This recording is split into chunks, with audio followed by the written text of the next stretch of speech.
Hello, Washi! Laundry day na naman! Yay! Anong meron? Mancha ng chocolate, Oh. putik, may libag pa! Kaya natin yan! With Pride Washing Machine Detergent, may triple stain-away formula. Tanggal ang makapit, madikit, at malupit na dumit mancha. Kaya easy-easy ang labada. Mula noon hanggang ngayon! All you need is pride. All you need is pride. ACS. Maulan man, no worries na amoy kulog ang damit. Charm, Fabcon, bangong pumakabloom. Tanggal amoy kulog sa bango ng charm. Kaya gamit ko, Charm Fabcon with Bloom Fresh technology. Kills 99.9% of kulob-causing bacteria. May aroma burst pa of thousands of flowers and berries. Ang sampay sa loob, no amoy kulob. Bangong pumakabloom sa charm. Charm Fabcon. ACS. May nagbago. May arte. May budget. Akala nyo lang yon. So solid. White rose papaya, wow, white rose. White rose papaya, wow, white rose. White rose papaya. May glow up with a white rose papaya. White Rose Papaya. May puti power times 2 kasi may papaya at niacinamide. May shea butter and tea tree oil pa. Kutis sulit ang glow up. Glow up with a white rose papaya. White Rose Papaya. Kutis sulit ang glow up. ACS.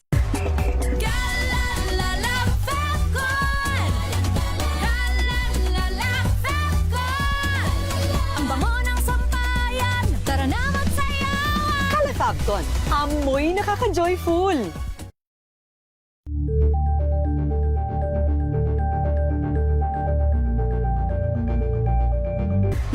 Galalala Fabcon. Galalala Fabcon. Ang bango ng sampayan. Tara na magsayawan. Califabcon, amoy nakaka-joyful.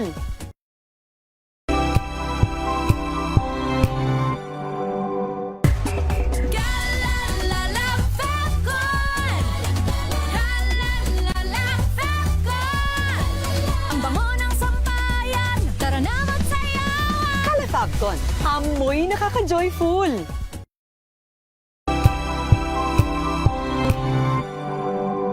Ngayong ika-87 taon ng kauna-unahan, GZRH. Tayo ay iisa. Ikaw, kayo, tayo. Iisa ang radyo. Tayo ay iisa. Iisa ang nag-uugnay. Iisang radyo ang pinakikinggan. Tayo ay magkaisa dahil tayo ay Pilipino. GZRH. 87 tayo. Saan ka man sa mundo, tayo iisa. Tayo Pilipino. Serbisyong tapat sa iyo. DZRH. Maagang balitaan, maagang usapan sa mga issue at balita. Kasama si Kuya Angelo Palmones sa Magandang Umaga Pilipinas. Mula Lunes hanggang Biyernes.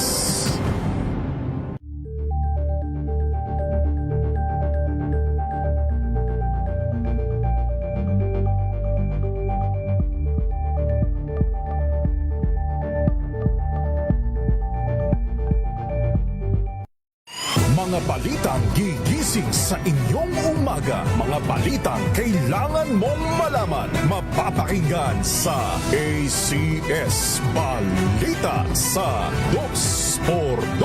Kasama sina Anthony Taberna at Jerry Baha. Lunes hanggang Biyernes.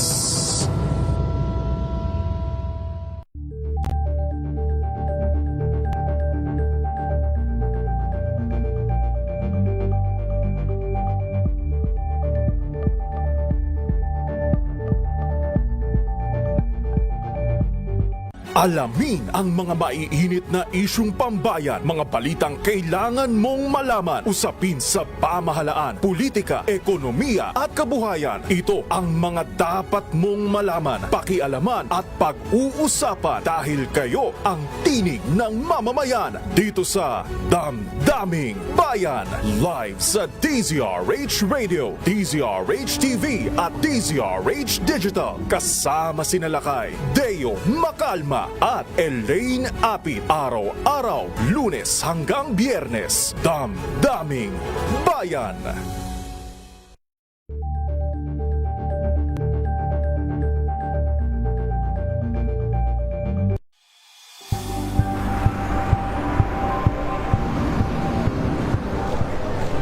Pa rin ang ating mga eksperto. Dito lang sa Expert Opinion.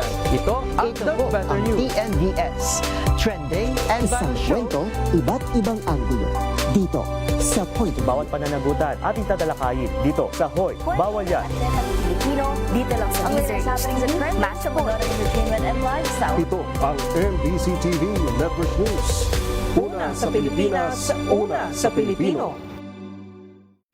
Angel po si Angelo Palmona sa giiwan sa inyo ng isang magandang umaga. Maraming salamat. Life goes on! Good morning, Lakay. Good morning, Sister Ann. At good morning. Tomorrow's News Tonight. Ang niyo po mga lingkod, sinarey si Bayan. At Kisas Habson. Para sa DZRH, una sa Pilipinas. Una sa Pilipino. Atin mo nang alamin ang update mula sa Senado. Subpena sa bank at tax records ni VP Sara Duterte. Hindi pa raw tiyak kung madesisyonan kaagad na impeachment court. Ating alamin sa report ni RH28, Lakay Raymond at Paz. Lakay Raymond. Walang katiyakan na sa araw ng Lunes pagkatapos ng pagtatanong ng mga senator judges sa prosecution at defense ay madidesisyonan agad ang kahilingan ng prosecution na ipasubpina ang mga bank at tax records ng mag-asawang VP Sara Duterte at Attorney Manasseh Carpio. Ayon kay Attorney Reginald Tunggol, ang spokesperson ng impeachment court, nasa desisyon na ng mga senador kung ito ay pagpasyahan agad o hihingi pa ng karagdagang panahon. Paliwanag ni Tunggol kung sa tingin ng mga senador ay hindi pa ito urgent ay maaring maipagpaliban dahil ang mga bank at tax records ni VP Sara at Attorney Mans ay para sa Article 2 na may kinalaman sa unexplained wealth na huling ipipresenta ng prosecution. Una nito hiniling ng prosecution na ipasubpin ng mga bank at tax records ni VP Sara at Attorney Mans upang patunayan na may unexplained wealth umano ang mga ito na wala sa SALN o Statement of Assets, Liabilities and Net Worth ng pangalawang Pangulo. Tutol dito ang depensa dahil sa katwiran na maraming batas ang malalabag kapag ito ay ginawa. Ito si RH28, Raymond Adpaz para sa DZRH, una sa Pilipinas, una sa Pilipino. Samantala, sa balita naman mula sa DOJ, ang DOJ daw po ay dinepensahan ng investigasyon ng NBI sa 2019 SEA Games. Iginiit ang operational independence. Ibalita mo yan, RH9, Tina Nolasco. Tiniyak ng Department of Justice o DOJ na ang hakbang ng National Bureau of Investigation o NBI na imbestigahan ang umano'y anomalya sa 2019 Southeast Asia SEA Games ay nakabatay sa kanilang legal na mandato at sa rule of law. Ito ang sinabi ng kagawaran bilang tugon sa naging pahayag ni Senador Pia Cayetano na naunang komisyon sa timing o panahon ng pag-asagawa ng NBI sa naturang investigasyon ukol sa mga napaulat na irregularidad sa palaro. Ayon kay DOJ spokesperson Attorney Polo Martinez, bagaman nire-respeto ng kagawaran ang opinyon ng senadora, nais silang bigyang katiyakan si Cayetano at ang publiko na walang ibang basihan ang aksyon ng NBI kundi ang pagtupad sa tungkulin nito sa ilalim ng batas. Binigyang din pa ng tagapagsalita ng DOJ na bagaman ang NBI ay isang attached agency sa ilalim ng ahensya, nagtataglay ito ng sapat na operational independence o laya sa operasyon. Dahil dito, may kapangyarihan anya ang kawanihan na usigin at imbestigahan ang mga usaping sa tingin nito ay nararapat at nangangailangan ng legal na pag-isiyasat. Dagdag pa ni Martinez, kinikilala at nire-respeto ng DOJ ang buong otoridad ng NBI na mag-initiate ng investigasyon. Ito man ay nagmula sa isang opisyal na referral o sa pamamagitan ng sarili nitong pagkukusa o motu proprio. Ito si RH9 Tina Nolasco para sa DZRH, una sa Pilipinas, una sa Pilipino. TNT Tomorrow's News Tonight. Standby Edwin Noche Federico. Ipinagkibit balikat lamang ng Malacanang ang pag-alma ni Senador Alan Peter Cayetano sa pag-imbestiga ng NBI sa kinahinalang anomalya sa bidding at iba pang proyekto sa 2019 Southeast Asian Games. Binigyan din ni Palace Press Officer Jose Claire Castro na hakbang ng Bureau ay walang intensyon na mananakot sa kahit na sino man na wala namang ginawang paglabag sa batas. Sinabi ni Castro na dahil may issue na dapat mabigyan ng paglilinaw, natural lamang anya na pumasok sa eksena ang Premier Investigating Agency ng Pilipinas. Idinagdag pa ng opisyal na hindi na kailangan pang utusan ng Malacanang ang NBI dahil naman sa mga kalintulad na hakbang ay nasa ilalim daw po ng kanilang mandato. Ito po'y reaksyon ng kalihim sa hinala naman ni Cayetano ng investigasyon ay may kaugnayan sa impeachment trial ni VP Sara Duterte. Samantala, standby lang Edwin, hindi dapat na matakot o ma-intimidate si Senator Alan Peter Cayetano sa investigasyon ng NBI kung wala naman siyang kinalaman sa umano'y anomalya ng 2019 SEA Games. Ito naman ang inihayag ni Palace Press Officer Claire Castro bilang tugon sa pag-alma ng magkapatid na Senador Alan at Pia Cayetano na panggugulo lamang umano ang hakbang ng ahensya. Paliwanag ni Castro, mandato at tungkulin ng NBI na imbestigahan ang anumang anomalya at nabanggit lamang ang issue sa naging pulong para sa itatayong NBI Academy sa New Clark City. Nilinaw din ng palasyo na ayon kay NBI Director Melvin Matibag, nagkataon lamang ang paglutang ng issue sa kanilang word war ng senador at walang layunin ang ahensya na manira ng sinuman. Ang tao na wala naman na dapat katakutan ay hindi nai-intimidate kahit kailan. Ang pag-iimbestiga na gagawin dahil meron naman talagang issue noong pang 2019, hindi ito pang-i-intimidate, hindi ito panggigipit sa mga taong wala namang ginawang mali. Yan po si Undersecretary Claire Castro. TNT Tomorrow's News Tonight. Samantala naman, isang kotse raw po'y nagliyab dyan sa Quezon City. Anong nangyari dyan? Ating alamin sa report ni RH23, Edwin Duque. Edwin. Tama, Lakay Ray, tinakbok sa pagamutan ng driver ng puting Nissan Sentra plakang WFT 595. Magkaraan na magliyab sa kaban ng Giaraneta at karton ng Bayani Road sa tapat mismo ito ng stoplight sa Quezon City. Ayon sa Vehicle Protection ng Quezon City na responde sa sunog, alas at kanina o ngayong na umusok ang makina ng kotse. Kaya bumaba ang driver at buksan ang hood nito. Pagbukas ng hood ay biglang nagliyab ang sasakyan na tumama sa mukha ng biktima. Dumating ang kaanak ngayon ng biktima na residente ng Santa Cruz sa Maynila at tinahanap yung kanilang kamag-anak na pamalitan ng nasunog ang kanyang sasakyan. May sinasabi rin ng ilang taga roon na bago o galing pagawa nitong kanyang kotse nang bumibiyahe ito ay biglang umusok. Sa lukuyan pang nag-iimbestiga ngayon ng Vehicle Protection upang malaman ang sanhi ng sunog na ngayon itong kanyang kotse Lakay tinulak na papunta rito sa mismong center island ng Skyway para hindi na maging sanhi ng bigat ng dalang trapiko lalo na yung patungo ng Santa Mesa sa Quezon City. RH23 ang nandukil ang sa Pilipinas, una sa Pilipino. Maraming salamat Edwin. Samantala, tulong at suporta ng DMW sa mga OFW na apektado ng kaguluhan sa Middle East at pagsasara ng Strait of Hormuz. Tiniyak po ng pamahalaan. Ibalita mo yan RH27 o Chekakas. Kisses at Lakay Raya, Siniguro ng Department of Migrant Workers ang patuloy na suporta at proteksyon para sa mga overseas Filipino workers na apektado ng conflict sa Middle East. Kabilang na nga dito ang Pinoy seafarers na naipit sa muling pagsasara ng Strait of Hormuz. Sa pahayag na ni DMW Secretary Hans Leo Kakdak, nasa 3,718 na Pilipinong seafarers ang ligtas na nakalabas sa naturang ruta. Tinatayang nasa 3,000 tripulante naman na sakay ng 400 barko ang nasa loob pa rin ng Persian Gulf. Kamakailan ang MV Al Rikayat at MV Widyan ay nakalabas na parehong may tig 15 Pinoy na tripulante. Nakadaong umano ito sa Oman at ligtas nang nakauwi sa bansa ang crew ng dalawang barko.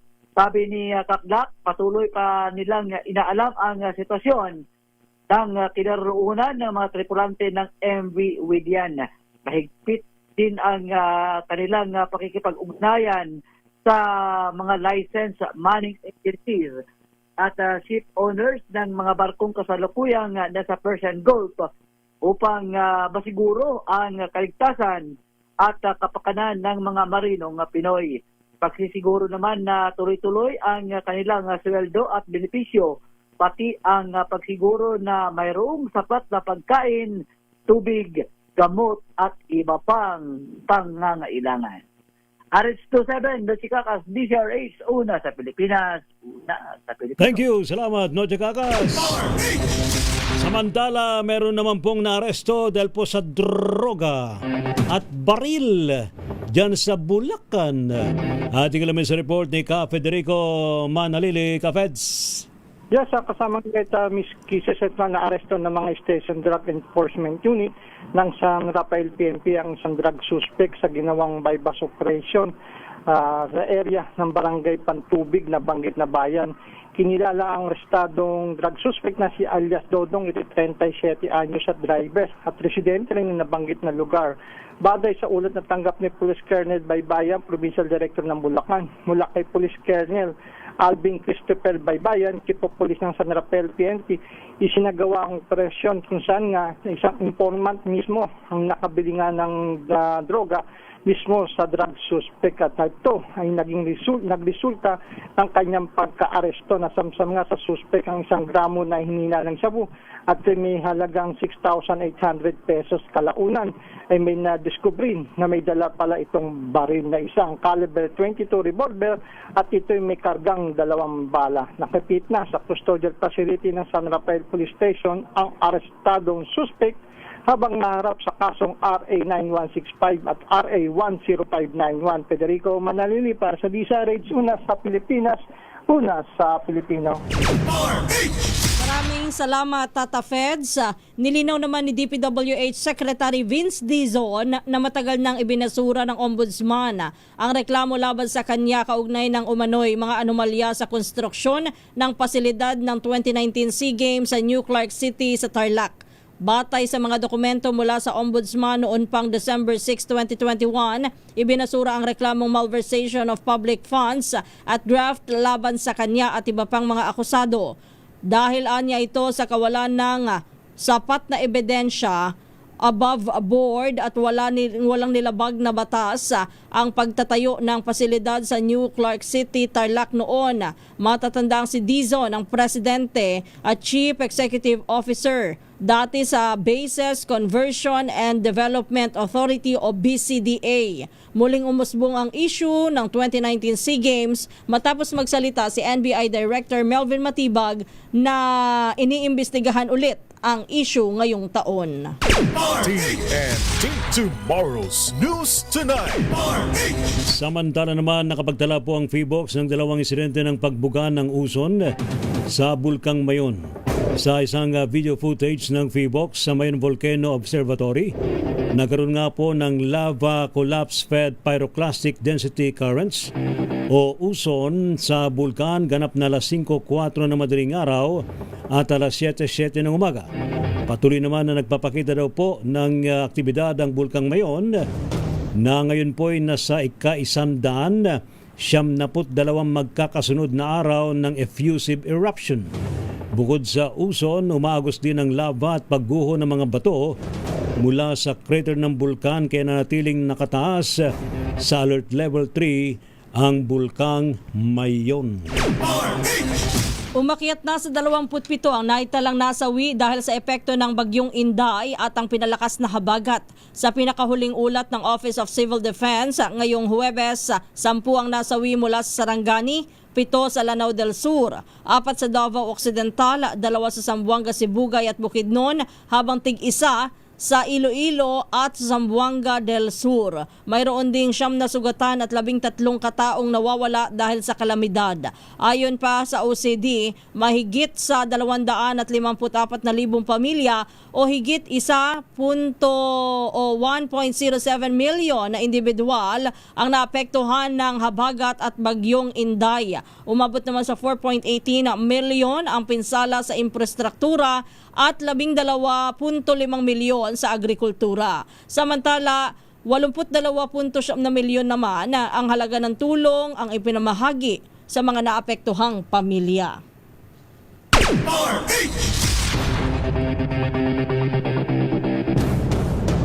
Samantala naman,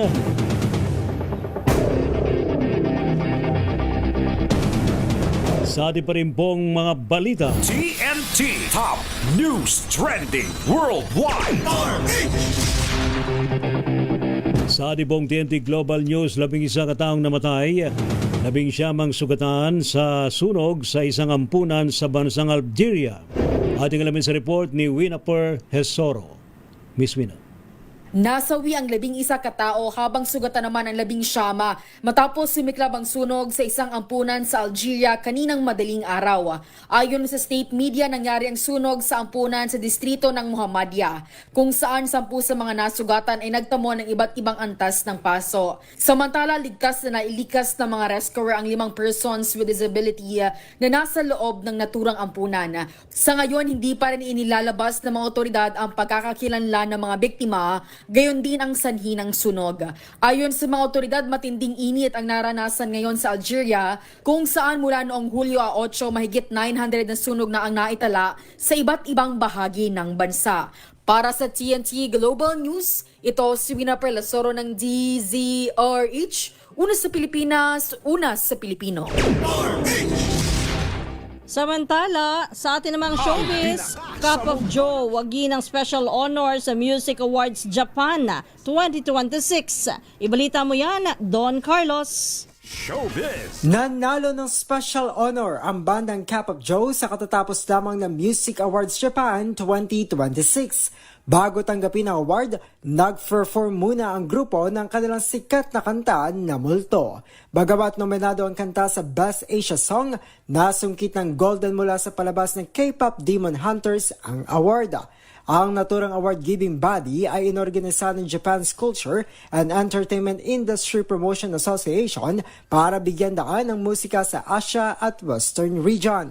At yan ang trending na balita para sa TNT Showbiz. Ito si Don Carlos ng DZRH, una sa Pilipinas, una sa Pilipino. Ano yung kanta nilang Multo? Multo. Dapat pinapakanta natin dito sa loob si Don. Halika nga Don, kanta mo muna yung Multo. Don, ano ba yung mga kanta ng Cup Meron of bang, Joe? Gabi ng misteryo. TNT Tomorrow's News Tonight. Sumikat nga yun, no, yung Multo na yan. Kaya lang di ko Pero naririnig ko na kasi hindi ko yung ma-recall grupo yung yan. tono eh. Or baka marami tayong alam ng mga kanta niya, hindi lang natin alam yung title. Diba? Ang alam kong kilalang komedyanteng kanta tungkol sa multo eh. Yung kinanta ni Yoyoy Villame. Yoyoy Villame. Oo. Nagbenta raw siya ng bahay kubo na may mga multo. Oo. Ay, salamat to sa matumutok po sa ating balitaan sa Tomorrow's News Tonight. Thank you sa ating mga nakagapay sa DZRH News Team. Thank you sa ating mga kasamahan sa DZRH Radio, nandyan si Jeric. Sa ating mga kasamahan sa News Center, nandyan din si Jeric. parehong Jeric. Isa, Jeric Barreto. Yung isa sa News Center, Jeric Sasil. Sasil. Nandiyan din si Don Carlos sa buong pwersa ng DZRH News Team, sa ating DZRH Television, maging sa ating DZRH Digital at DZRH Malanday Transmitter. Ano po mga lingkod, mga kaibigan, sina Ray Sibayan At Kisas Habson. para sa DZRH, una sa Pilipinas. Una sa Pilipino. Pilipinas ang oras, 3 minuto bago sumapit ng alas 10 ng gabi.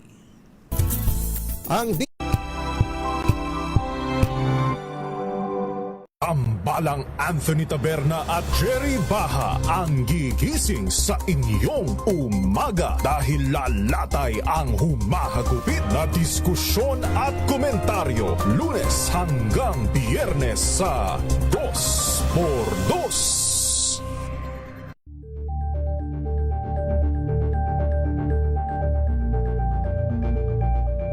Ito ay bunsod ng naitalang 17 individual na ang kanilang naaresto. Metro Manila Development Authority o MMDA ang No Contact Apprehension Policy o NCAP sa Metro Manila. Sa ang ilang mga dokumento ay peke. Hindi rin legal ang employment na ipinangako sa kanila. Sa mata ng batas, mananagot ang sangkot at may sala. Dahil sa bawat paglabag, may karampatang parusa. Alamin ang mga pananagutan sa likod ng mga bawal. Dito sa Hoy! Bawal Yan! Tuwing Sabado, alas 11:30 ng umaga. Dito lang sa DZRH TV. Better News. Una sa Pilipinas, una sa Pilipinas. NVS, Trending and Viral Show. Nakahandang Sa ating balitan, mga kaibigan, sa Rapido Hataw. Public Service Hour. Siyempre pa, una sa Pilipinas. Una Yan ang kabuuan natin palatuntunan ng break time. Sabay nyo na po ang mga balita at talakayan sa Balansyado. Maraming Tumunog na ang gandingan para sa kalikasan. Ang nagkamit ng parangal bilang Best News Anchor ay walang iba kundi si Angelo Palmones ng Magandang Umaga Pilipinas, DZRH Radio 666 kHz.